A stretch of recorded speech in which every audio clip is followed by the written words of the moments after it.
На юге Западной Сибири раскинулась прекрасная земля Алтай.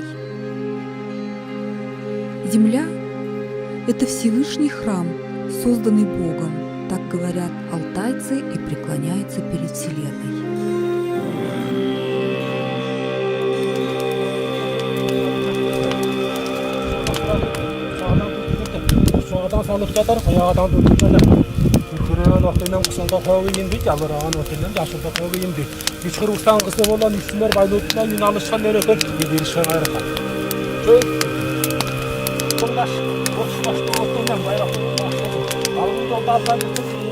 Если мы не сохраним наш храм, планету Земля, то потом никакие храмы, сотворенные руками человека, нас не спасут.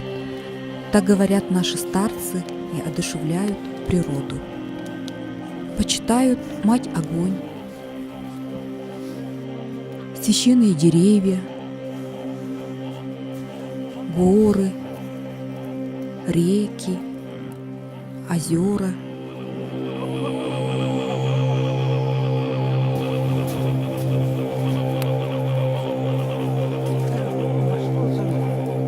Altayım amır dursun, Allah'ım yaxşı gəlsin. Cibasın yenə edəyim. Yaxşıla dursun, yaxşıla gülsün bana baxar. Все тяготы прошлого года люди оставляют в объятиях матушки Земли. Земля, как мать, наделяет своих детей новыми силами в новом году.